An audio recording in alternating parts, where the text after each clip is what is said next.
We're live, we're live. Hola, hola, hola, ¿cómo vivo. están todos? Yo sé eso porque, ¿qué onda? Todo lo que está pasando ahorita.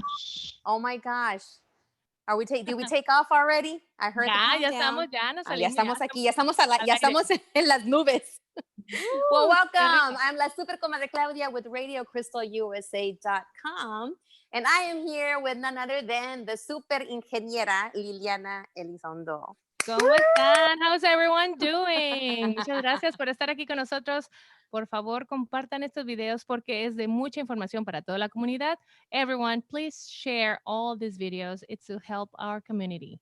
Okay? Exactly. Bye, comadre. I'll see you later. Adios, Super Comadre. Please talk about our new guest. Yes, I'm super excited. You know, a couple of things too. The last time we had our little our Super Comadre talk was with Hurricane Laura. Oh my gosh, I'm so glad that Hurricane Laura didn't come. And speaking of Hurricane Laura, we have Ada, and Ada is here, and you know, she started a new position back in the summer, and she's going to tell us all about it. And my new Super Comadre for today is Ada Ortega. Where's Ada Ortega? Woo! Hello.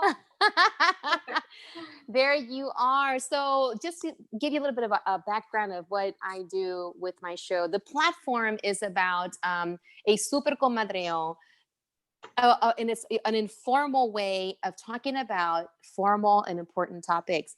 You know, I grew up, I don't know about you, but I grew up like listening in, you know, las tías, las madrinas, las abuelitas, comadreando, right? Uh-huh. They were always on top of everything, whether it was school, work, food, elections. And this is what this approach is about. It's just taking that same home approach we had growing up and just talking about important things. So I want everyone that's listening to know that we are kicking off El Mes de la Herencia Hispana with my first Hispanic heritage awesome Latina, or whatever you want to call yourself, but you know, I would call her Latina, Hispana, just an all-around amazing woman that has stepped into an amazing position here for the city of Houston. So Ada Ortega, press secretary for Mayor Sylvester Turner. Woo! Welcome. When you say it out loud, it sounds very nice. Yes. So tell us about you, a little bit about you. Who is Ada? Where's Ada from? A little bit about your family, and then we're going to go into talking about this super position you have as a press secretary. Of course, Claudia. Well, first of all, I want to thank you for inviting me and, you know, letting me be part of this comadreo. I definitely can relate, you know, being young, especially when you start, you know, realizing and understanding, right, like what the issues that they're talking about and how they affect you personally and your community. So, you know, it's funny when you say that because my parents or wherever I was would always like, they would kick us out, right? Like, esta conversación es para adultos. So I always have that memory, right?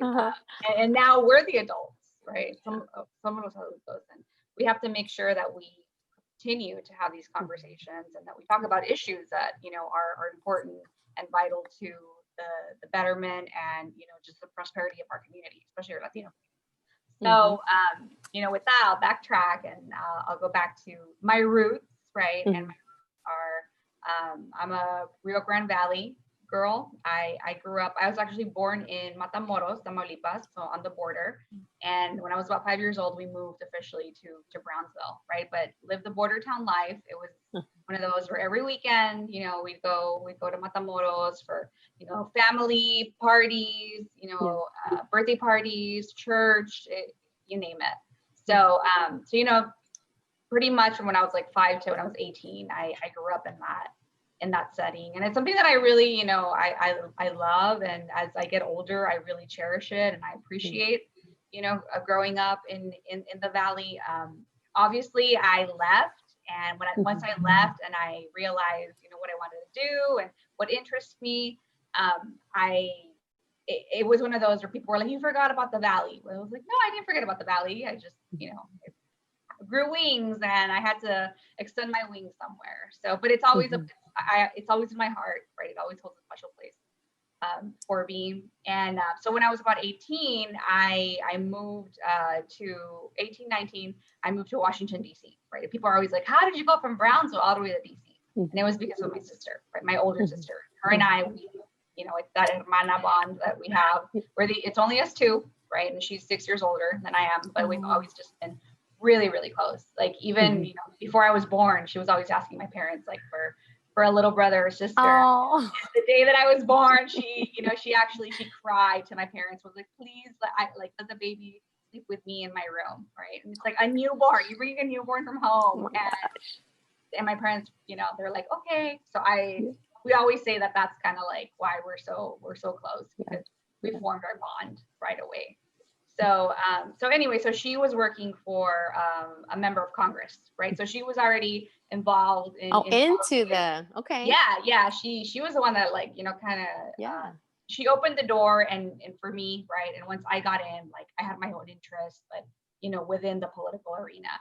So it was, she was there, and we grew up in a very conservative Mexican household, like to where we have no brothers, so it's just us, two women, and her as the oldest. She always would take like, she's always tells me like, I had it so much harder than you did.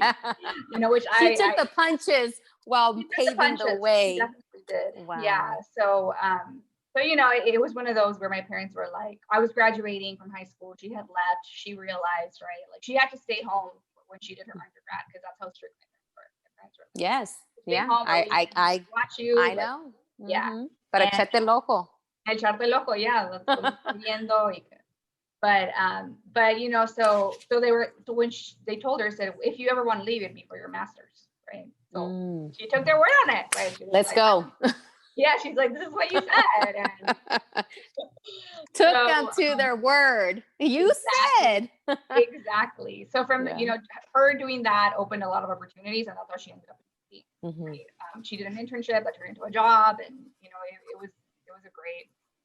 it was a great time for her. So when I was graduating, she calls me and she's like, have you thought about like maybe you coming up here? She's like, because I really want you to have the actual, like the real college experience that I didn't have, right? Like going away, living away from home and just going to classes, having a different environment. And even though I was always like very book smart, and I cared about my grades, and I was persistent about being a good student, I never saw beyond, right? And it's because I think in the communities that we live in, right, it's not ingrained the way it is in other communities to like, no, like you're gonna graduate, you're gonna go to this school, you're gonna go to this college, you're gonna take your classes, and you're gonna become this professional. And for us, it's more like, okay, what's next? Like as you go, right? Because it all comes down to the systemic education that we have. And I think because it's not taught to us, right, it's more of like make it to the finish line and then see what happens next. So when she told me that, I was like, oh, like it made me think, and I was like, yeah, she's right. So I talked to my parents, and my parents were like, they're like, well, you guys would be together, so that's the only reason why or way we would let you do that. So we did. Porque ella te va a echar el ojo. Ella me echa el ojo. Ella te va a echar el ojo. So with that in mind, because you have touched on, like you literally touched on a whole book that could be given to parents, handbooks, because it almost seems like within our community, there's always that first one. I feel like you're like, even within me, hearing your story is very similar to what I went through. My parents told me, you're going to college, but you're going to go to college here in Houston. And that's it, because te vas a quitar la casa casada o en un cajón. I'm like, oh my gosh, vestida de novia en un cajón. I'm like, okay, right? Yeah. So that's actually me. That's Look at you. So tell us about this picture right here. So here you are. Where are you? Tell us and take us to that place. Club, the National Press Club in DC. And that's where, a lot of these organizations and members of Congress, I'm sure even, the president holds press conferences. So yeah, that, man, like thinking back and just thinking of the opportunities that I had at that age, like really just, I would never like turn it around, or, I would never think of taking it for granted. Like it was just, it was a great time. Great time, and such a Yeah, great so experience and a growing experience. a very growing experience. So I ended up, moving, started, and I had some difficulties. What I thought I wanted, I didn't end up having, and pretty much I applied to the school, right, which turned out to be like outside of the suburbs of DC, which was really far. But of course, one, not being from there, not knowing, don't know, and it turned out that I would have to pay out-of-state tuition, even though I was living in DC and the school was in Yeah. So I had to make a very adult and executive decision of just like not doing it for one semester, and and saying, okay, I'm not gonna, no, like I need to see my options, right? And it just, there was something, I had a gut feeling that wasn't what I should have been doing. So, so I ended up, so what I did is I worked for an entire semester, the first semester that I was there. And I tell people this, right, because it's important. Everything doesn't always happen the way you think. There's always going to be obstacles. There's always going to be, bumps in the road. And like, for me, I adapt. Like that is, that's been a big motto of mine, of just like, you gotta keep going, right? You either like, you sink or swim. And I always swam. So, so I ended up working for a semester, and through that semester, that's when I applied to American University, which is a private school in DC. It's like 65% Caucasian, right? You probably have, you've got a lot of very privileged, right? People that have very privileged backgrounds, as well as, with minorities, they probably had, it was, 25% African American, and the rest, like we were lumped in there, right? Hispanics with Middle Easterns and Asians. So now, let me ask you this real quick, because you said some really amazing keywords, and I know we're probably getting close to you having to jump off soon, but you said adapting, you said the word obstacle, you said gut. Those three words right there really stuck out to me, because a lot of times, maybe, I don't know about you, but even growing up in my household, it was always your parents are guiding you, but they're guiding you based on what they believe. How were you able to kind of push your way through and hold on to your gut, knowing like, you know what, I hear you, but this. And then where and how did you get that ability to adapt so easily? Because, parents are very, like you said, very conservative. They want to tell you what to do and what to be, especially Latino parents. And then when you came across those obstacles, what was it that kept you? What was it, an experience? Was it a quote? What was it that helped you navigate obstacles in general? Yeah, that's a good one, right? Because I think a lot of times really bad things happen to us in order for us, to make those decisions or take that jump, right? And for me, it wasn't necessarily like something tragic, right? Which I'm very thankful for. But it was something that I just knew, I was at a point in my life where I was 18, 19, right? And this is when you're supposed to start your life, if anything, right? So I even though I was so young, and I was, naive, just like any other, I saw purpose, right? Like, and I knew that like there was going to be something better, and that it was worth sticking it through. Because, I just, I had that instinct. I had that instinct. So, and, and at the same time, like my parent, you're right. Like my parents didn't know, that I decided not to take that semester and instead work and apply, for this private university that, I ended up getting in and all that. But I just knew that if, the risk was worth it. So. I always talk about that because I'm a teacher by day, and I love doing this, you know, the show with Liliana. And I also have my own 2 girls. One of the things I've always weaved into my instruction in general is just the idea of taking risks, knowing, you know, as long as you're not hurting yourself, you're not hurting others, maybe you'll hurt mom and dad's feelings, but as long as you know you have that gut feeling and listen to your gut. Because a lot of times we have so many filters after a while that we tend to start listening and worrying about el que dirán, worrying about, oh, what if I don't make it? And then, like you said earlier, that about having purpose and knowing that sometimes things are not going to go the way that you thought they were going to go, and then embracing that's okay. That's okay.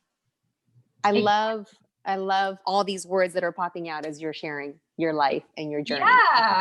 Yeah. So you know, so I ended up going to school. That was a whole other, like, I always, you know, I put it in phases, right?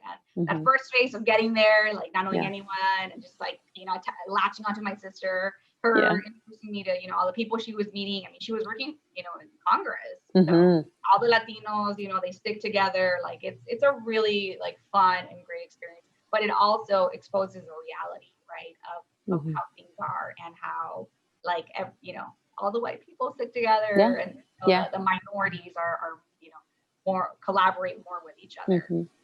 So that translates to, you know, what we're seeing now. And I think why people are just, you know, they're tired and they want to change. So, but that was like, you know, 10 years ago. I always tell people like 10 years ago, you know, to where we're at now, it's crazy. Just social media, technology, everything has evolved so quickly. And, you know, when I did my undergrad, I ended up doing it in broadcast journalism. Right. So, and there's a whole backstory too. And I'm happy to, you know, come some other time. Yes. Talk about that, but about how, right? Because there is a story of why, like people ask me, why did you decide to do journalism? And there's a story behind that. Like, a beautiful story, actually. So, you know, so with that, and then the internships that I was able to do, like that really put me, you know, I was doing pretty much entry-level jobs as an internship. Right. So the fact that I had those opportunities like really helped me just get beyond and like so people all of that has led me to now, right? And what I'm doing now is going to lead me to, which is what I now like you're leading right into that next question. I wanted to ask you, like, how have you taken all of these experience, your upbringing, your, you know, where you're from, where you've been, and now here in Houston, taking on this role, which I'm so honored to have you here, because I had a chance to meet you briefly when we had an introduction Zoom meeting. It almost felt like one of this, like a baby shower. Like here we have the birth of this wonderful person that's just been given to us into this great city of Houston. So tell us how all of these experiences helped you to where you're at now. Talk a little about your position and how that's going and how you got there. Yeah. So, you know, when I first applied, I did the application and it went, you know, it was easy for me to do the application, right? If anything, I was like, oh, I have this. Oh, I have that. Yes. I have this. Check. Everything. I love it.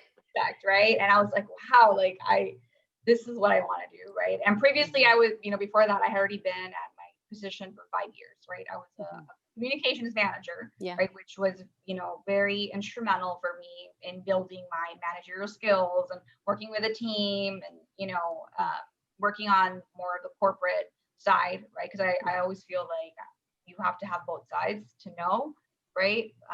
And so that gave me a great experience in San Antonio too. I got to, you know, explore, learn San Antonio. Before that, I did politics, right? I worked for the Texas Democratic Party. And I was a Latino media coordinator and regional press secretary. All the Spanish media, right? So all of that, and you know. And when I was in my previous job, I kind of had left politics, even though it was, you know, the company was CHIP and Medicaid, right? Which is for lower income families and families that are in need. So it always, in like those values, like for me, the values have to be there, right? Like there has to be, you know, the fact that it's, you know, helping families that are in need and that need, you know, good health insurance, right? So just, taking those values, like this petition, it's kind of a summary of everything. It's a summary of everything. And, Mayor Turner, he is so dedicated. He's so devoted, not because he's my boss and, because he's the mayor, but just as a human being. As a human being, exactly. I mean, the fact that he lives in the same house that he grew up in, that, that I'm sure he fought hard to, to have that, right? To be the owner of that, and just like, it's his forever.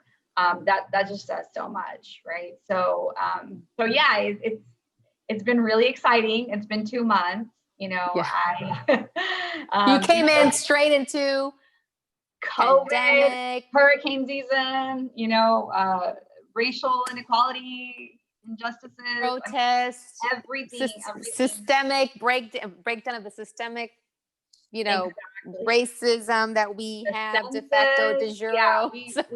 There's a lot going on, and on top of it, election year, right? Like, and election year, it doesn't affect him, but the fact that we have a national election year, still, like, really, it sets a mood.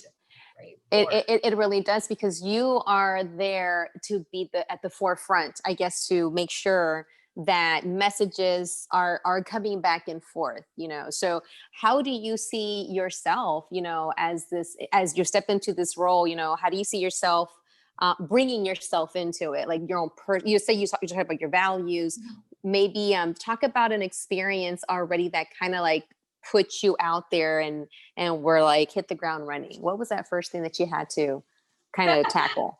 Yeah. So, I mean, there's so many now, right? There's so many, which is the one that stands out. When it first happened, I did, I kept thinking about it, and now it's like, wait, which one do I?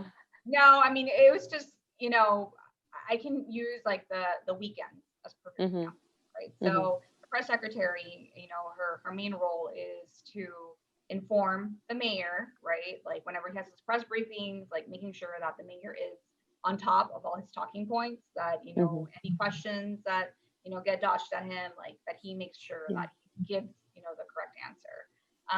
So, during the weekends, right? Like it's an operation. I'll tell you right now, like it is, like we get there an hour earlier, we make sure that, everything is streamlined, and, talking more ready, or if the press is going to be there, where are we going to position him? Because the background has to look good, all of that. Right. And then on top of it, once he gets there, briefing him, making sure that, there are no surprises. That's the goal. No surprises. But of course, things happen. I mean, and so my first weekend, it actually went pretty well. Right. And that's when, and my director has been really great. She's been really like shadowing her, like her mentoring me, tutoring me, just making sure that I see how she does it. Right. And then of course she's like, you have your style, you take it as, you want. But it, so the first weekend that she left me alone, everything went fine. Right. The second weekend, that's when it got, a little more intense, just because it's, there was a lot of things happening. The media, they want to know when the mayor's responses on certain issues, and if they're, pressing issues, they want to know them now. So it was a matter of just like making sure that, the media got what they wanted, because ultimately we want the public to know. We do. Right? At the same time, making sure that the mayor, was on top of everything that he, had to answer, and as well as go and give speeches in his various stops. So it's a lot of juggling. It's a lot of hats, right? That's only one component of the job. So as you juggle this, and you have to be there like on time before, making sure everything's set up, where do you sleep at City Hall? I mean, where do you live? Where do you have different places where you camp out? How does this work? Yeah, so we don't have different places where we camp out. We do during hurricane season. We at the Office of Emergency. The OEM center. Yeah, the OEM. Take your little backpack. We have our little cots, and but during the week, no, it's just It's Okay. not a 9 to 5. I would Yeah. say it's probably a 9 to 7. Okay. And you know, I did there's this amazing comedian whose name is Shinadu here from Houston. And if you ever have a chance to connect with him on Instagram, do so. But he does a really great rendition, or he will sometimes be the official translator for the mayor. Like when the mayor would come out, like, can you put your mask on? Like literally, I felt like he was gonna yell at people, like, can you just put your mask on and be done with it? You know, like you could see that coming, wanting to come out of his mouth, Yeah. but he's trying to be very, you know, this is what we got to do. This is for us to get through this. And I know in his head, he's probably like cussing everybody out, like, yeah, like in Spanish, like I. So if you ever have ponte la máscara, you know, I think he's already learned that Spanish version of that now. But I want to say thank you for choosing Houston, and for Houston choosing you. I think you so far have, you know, done an amazing job, and the work is cut out because this is a big city. I mean, you're coming into like the fourth, you know, we're the fourth largest city, right? Fourth largest. Well, if our census largest. numbers were to go up, you know, we could go into right behind LA and New York. Yeah, exactly. That's why it's so important for people to fill out the census. You know, it's not about because they want to profile you or they want to single you out. No, it's because, you know, the more people a city reports, the more resources and funds that we get from the national government, right? For our streets, for our communities, for you know, education, everything. Just, you know, and like you just said, you tied it in beautifully. The little things, the simple things that you really don't pay attention to until you lose a tire in a pothole. Then you start cussing out the pothole. Well, this is what the census is for, you know, or digital divide in education. You know, well, this is what the census is for. Now, when you start feeling that little kick in the butt, then it's like, you know, that kick in the butt you felt when y'all didn't have access to internet or this or that or infrastructure. That's what the census is for. So it's like almost having to have that comadreo and connect those things so beautifully, because we're already talking and complaining about it. So why don't we say, hey, here's the census, do it online, do it on your phone. They can come to your door. So ahora un poquito en español, si tú tuvieras la oportunidad de regresar al pasado y hablar contigo, tú misma, de quizás de 12 años, 11 años, ¿qué te dirías tú a ti si tuvieras la oportunidad de regresar al pasado?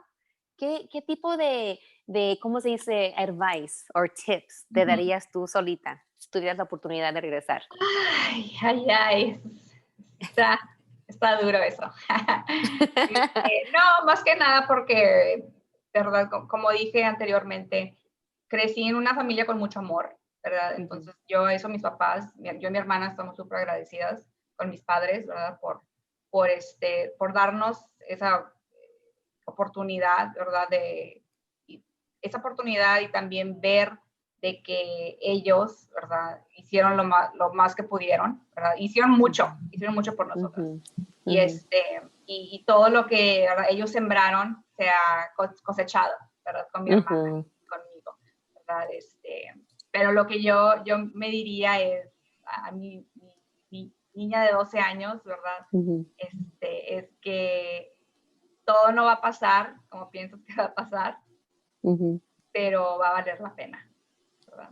Que todo va a ser diferente, y que no hacer comparaciones, ¿verdad? No compararme con otras personas. Todos tienen su propio camino, ¿verdad? Y uno camina al paso del que lleve, ¿verdad? Y más que nada, ¿verdad? Porque yo siempre he sido súper ambiciosa, ¿verdad? Cuando viene mi carrera y soy una profesional, y, ¿verdad?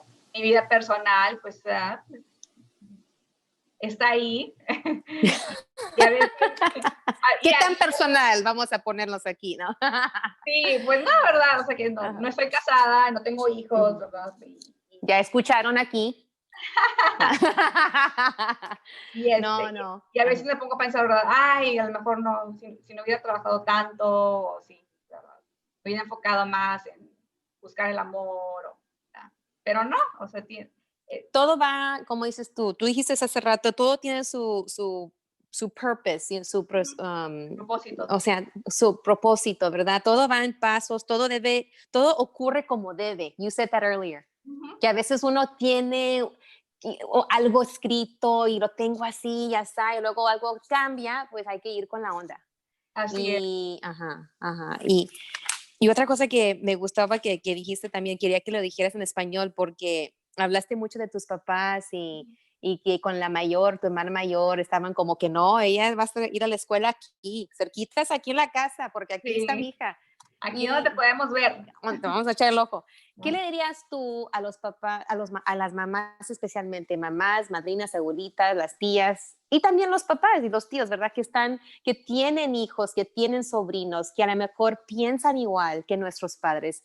¿Qué consejo o palabra les dirías a ellos ahorita para que se preparen para quizás el futuro que quizás va a tener su hijo o hija? Exactamente, tú lo dijiste, el futuro que va a tener su hijo o su hija, ¿verdad? ¿En qué consiste eso? El hecho de que, ¿verdad? Ellos tengan la oportunidad de salir a explorar, ¿verdad? Y ver Ujú, otros aires, otros mundos. Eso es súper importante ujú, en su carácter, ¿verdad? En cómo ellos van a reaccionar. Claro, hay siempre el miedo, ¿verdad? De que si pasa algo, ¿verdad? Porque somos jóvenes también, cuando yo era joven, sí. sí, sí tuve unas experiencias, ¿verdad? Que me pongo a pensar ahora que, uy, qué Oh, tonta. wow.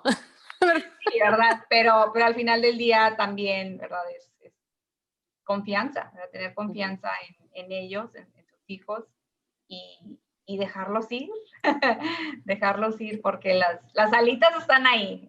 ujú, Es nada más consiste de dejar que se abran y ujú. como va el paso del tiempo, ¿verdad? Van creciendo. Sí, sí. Y es súper bonito porque tengo dos hijas, una de 11 años y una de 12 años.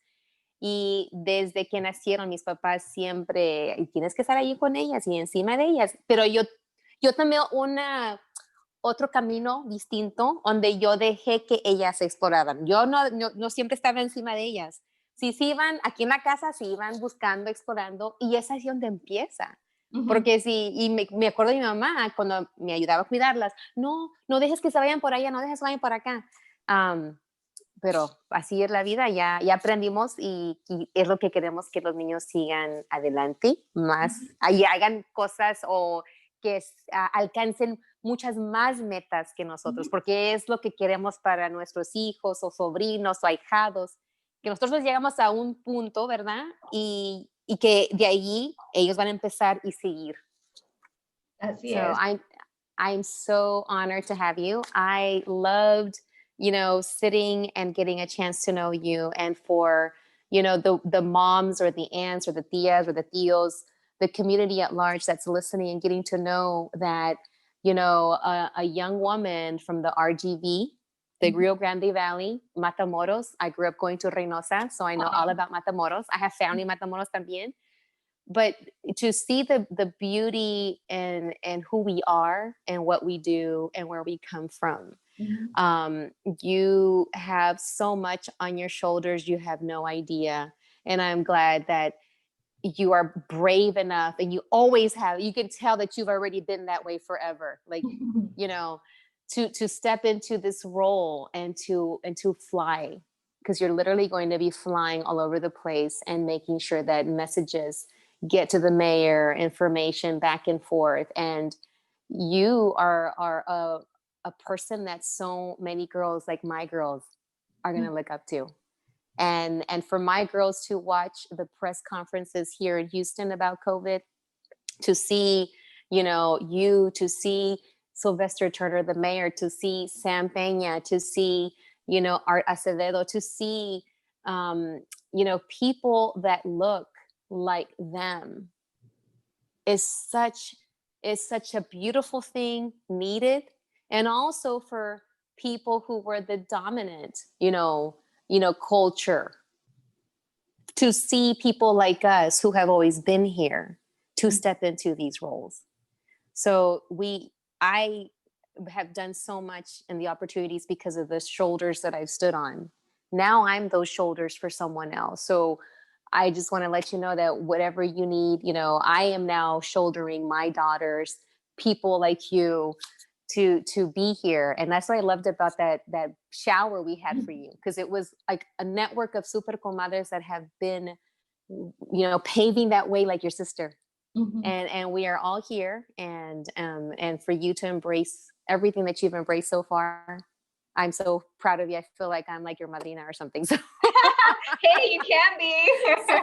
I'm accepting applications. All right. So final words. We're already at the closure. I can't believe this has gone so fast. So at the closure, I usually like to ask my guests, because of the work that you do, that may take out so much from you, right?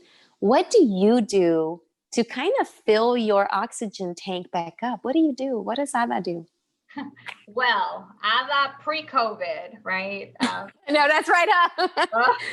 Post-COVID, you know, en chanclas, en chongo en la casa. Sí, con los chores y no, nada de maquillaje ni nada. But, you know, post-COVID, it's more of I come home, I unwind, right? I sometimes watch maybe what, you know, they call it trash TV. Hey, I got a show for you to watch too. I already told you. Yeah, you know, just because during the day I'm just like focused, and you know, we're talking about all these very serious issues that are happening. So, you know, sometimes I do just want to come home and just like unwind and disconnect. But you know, I lie, because that's probably like 40% of the time. Others, like I do enjoy documentaries, you know, movies.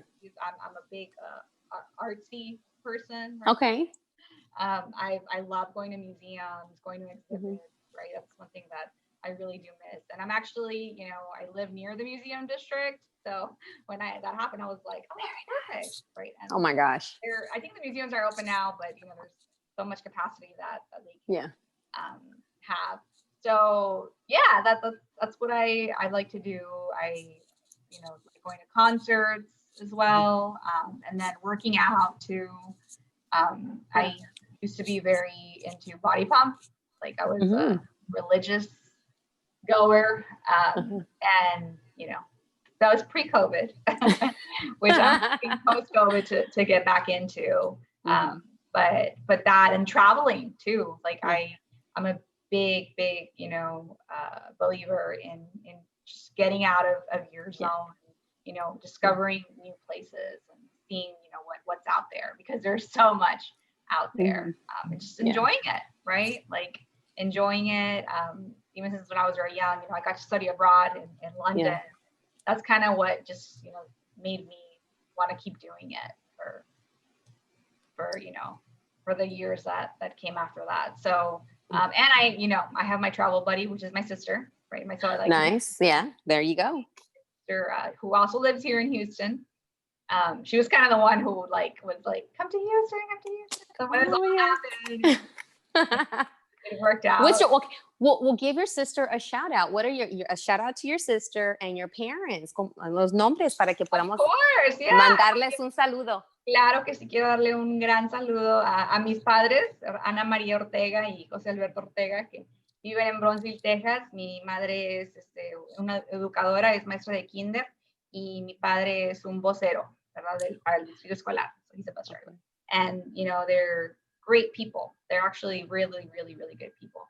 And I want to give the biggest shout out to my best friend, mi hermana, Ana Lucia Ortega. Aww. Who she knows, right? She knows the, you know, just the impact that she's had in me, and just, I mean, she continues to be my role model. So. That's beautiful. I cannot wait until my own girls get along like you two. Right now, it's like cats and dogs every day. Oh, how old are they? 11 and 12. They're only 13 months apart. Yeah. So you know, and a final thing, if once you moved on and you're probably going to be doing the press secretary stuff in Washington for a president one day, or, you know, a vice president, what do you want Houston to say about Ada once she flies from here and continues moving up? What are the things that we're going to say about you? I just want to make sure that people see me, right, as a genuine and realistic, right? That's always, I think, for people in our professions, right, where you're informing, you're crafting messages, right? Sometimes it can get too fluffy. Sometimes it could be too, far from the fact. So just, realistic, hard worker, but at the same time, I think genuine is probably my biggest word, because that's what it comes down to. Like, is that person invested? Are they invested in the cause and in what they're doing? Yes. It ultimately comes down to that, because if you don't love what you do, then it gets hard. So. It gets hard, and then everything else, like you said earlier, we were talking off before we came on, you said transparency is super important, and being genuine. So again, I just want to let everyone know that you are listening. Yeah, that's what I want people to remember. That girl was full of ganas. That's a t-shirt that you're gonna wear. Full of ganas. I love it. Yes. I love it. So if you're just listening in right now, because just to let you know, I have a new Super Comadre. She's been on with me today, and her name is Ada Ortega. She is the press secretary for Mayor Sylvester Turner, and she's hit the ground running literally back in July, and she's been sharing about who she is, where she's from, and how she's taken all of her experiences growing up into the role she has now, which is making sure that and I say our because I live here in Houston as well, that Mayor Turner has the information he needs for all of his press conferences. He's up to date, and I just want to welcome you to Houston again, and keep taking advantage of all those parks and all those museums that you talked about.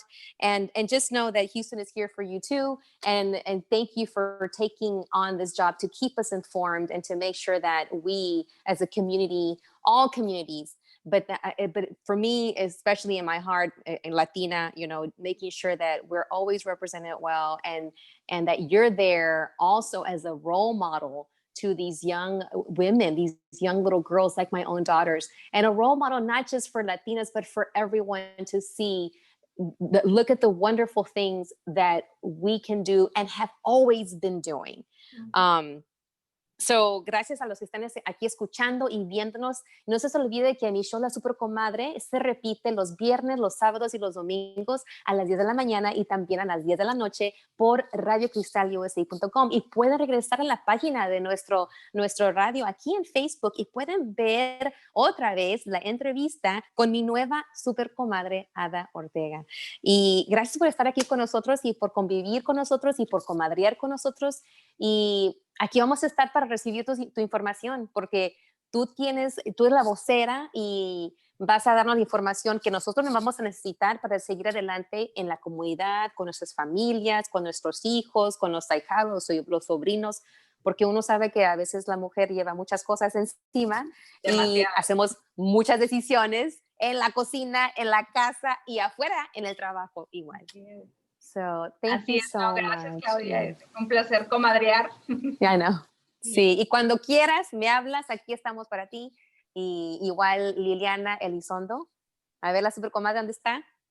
Aquí estoy. Ay, mira, pues ya estamos llegando al final, pero quería darte las gracias también a la Super Comadre Liliana, que tiene este radio y que estamos aquí para la comunidad, como tú dijiste. Viene el Sense, ya tenemos que contar, que nos cuentan, pero tenemos que tenemos que hacer el census. ¿Cómo se dice el census en español, Ada? El censo, hay que hacer el censo. Así es. Hay que llenarlo. Otras cosas importantes, llenarle el censo. Otras cosas importantes ahorita, hablaste de votar. Así es, tenemos las elecciones en el noviembre, ¿verdad? Pero más que nada ahorita, ¿verdad? En la comunidad de Houston es súper importante que sigan usando sus máscaras. Las máscaras.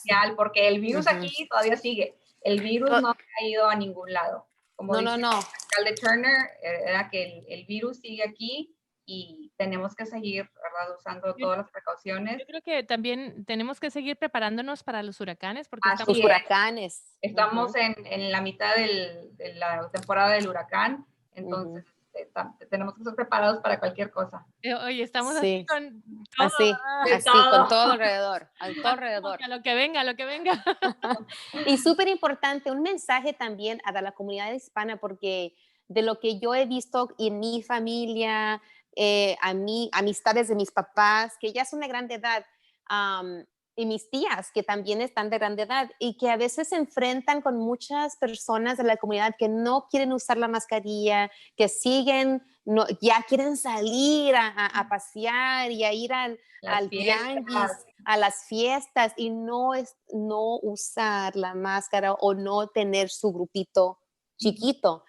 Y muchos, es la misma noticia que siempre oigo, es que dicen, sí, porque ya me cansé de oír la misma cosa, al cabo no saben lo que están haciendo, que dicen eso, luego dicen lo otro. ¿Qué le dirías tú a la comunidad hispana ahorita mismo por lo que está pasando con la pandemia y con el coronavirus? Bueno, más que nada de ser pacientes, ¿verdad? Ser pacientes, es como se dicen, ¿verdad? No todo te llega de un día al otro, ¿verdad? Todo tiene un proceso, a veces el proceso es más largo de lo que pensamos y desafortunadamente ahorita porque no hay una vacuna, ¿verdad? El virus aún sigue ahí, entonces tenemos que seguir, ¿verdad? Siguiendo las reglas, ¿verdad? En lo que es de usar las mascarillas, el distanciamiento social, no tener, ¿verdad? Fiestas, o si les vamos a tener con gente que has estado en contacto, ¿verdad? Que sabes que no han estado en contacto con el virus, ¿verdad? Y ¿verdad? Y se entiende que la gente está cansada, ¿verdad? Que quiere regresar a la normalidad, pero no sé si vamos a poder regresar a la normalidad, ¿verdad? Todo va a depender y pues desafortunadamente aún es muy Muy temprano. no se puede decir, ¿verdad? Sí, no se puede decir. Entonces, por favor, háganlo por sus hijos, sus queridos. Sí. No vale la pena una fiesta, no vale la pena, ¿verdad? Un comadreazo en persona. Así se puede hacer. Así en el teléfono, en el WhatsApp, ¿verdad? Pero en persona no vale la pena perder la vida suya o de sus seres queridos. Sí, o exponer a sus seres queridos. Más que nada, como dices tú, tienes padres que ya son mayores de edad. O sea, qué feo, ¿verdad? Pensar que fuiste tú. Que quizás trajiste el virus a la familia. Porque uno puede traerlo y no saber, no tener los síntomas. Y lo repartes como si fueras dando dulces y luego ya después no sabes, luego le afecta a una persona de mayor edad o que tenga otro tipo de like an illness, like an underlying illness. Y luego uno así no, y no queremos que eso siga sucediendo, que la gente realmente tenga esto, que lo toma en serio. Así es. Sí. Más que nada porque nuestra comunidad la que está afectando mucho. Hemos visto que somos nosotros, que nos está afectando tanto. Y sabemos que pues hay que salir a trabajar y sabemos que la gente a veces no tiene la oportunidad de quedarse en casa, como yo con mis hijas, pero hay que usar la mascarilla, lavarse las manos, ir a donde deben de ir y regresar a su casa, tratar de ir de minimal contact, salir a las compras como cuando solamente se tiene que ir y luego regresar a las casas. Pero este domingo nos fuimos yo y mis hijas. A veces nos subimos a mi coche y nos vamos y cobramos un Starbucks por el drive-thru y nos vamos así. Y vimos tantas personas fuera. Domingo pasado como si nada estuviera pasando.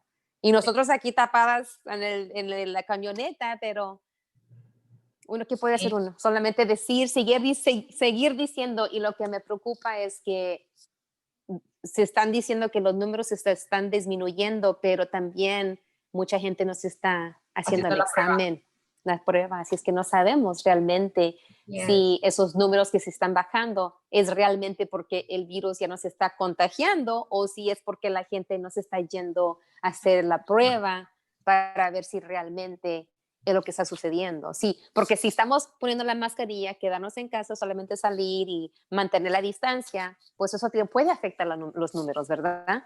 Pero Así es. si seguimos haciendo, ya me cansé, ya me voy a la iglesia, ya me voy a las compras, ya me voy con la comadre, y luego nos están haciendo el examen, Pues ¿qué sí. va a suceder?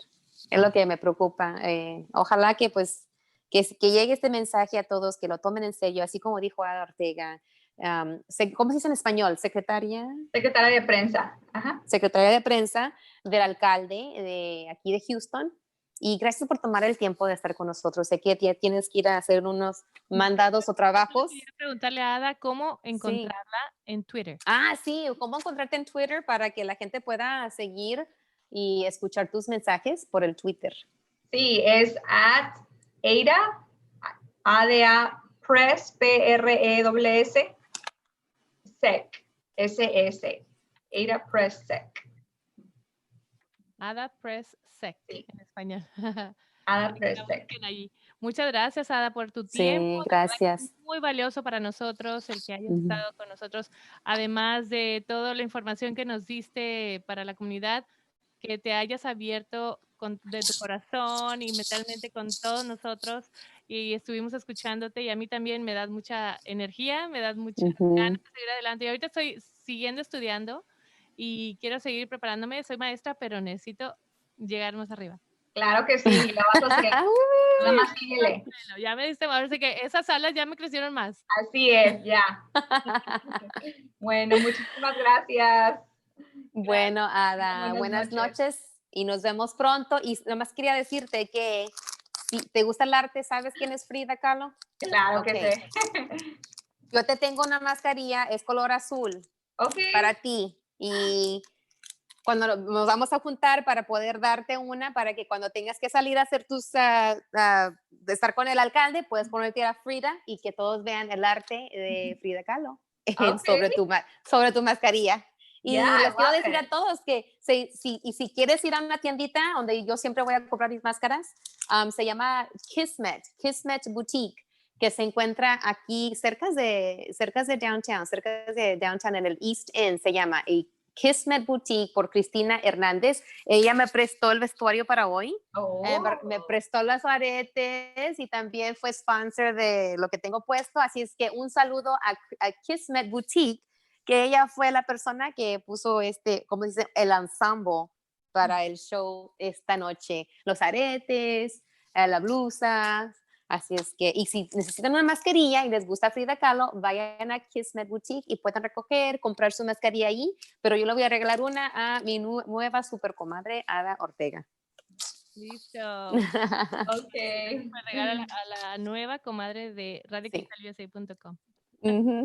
Claro que sí. Bueno, pues cuídense todos, cuídate tú primero para que puedas cuidar a los demás. Ya saben que aquí la Super Comadre, el show se hace la grabación cada martes a las 7 empezamos y el show se repite los viernes, los sábados y los domingos por radiocristalUSA.com y también pueden regresar a la página y pueden ver la entrevista. También nos pueden buscar por Instagram, Radio Cristal USA, ahí también. So don't forget, come back, watch it again, share this information. Get to know Ada Ortega, which is the press secretary for Sylvester Turner, our mayor. And don't forget to come back and listen to the show on Friday, Saturday, and Sunday at 10 o'clock in the morning and again at 10 o'clock at night. And come back, visit the page and get a chance to know her, see her, and connect with her via Twitter.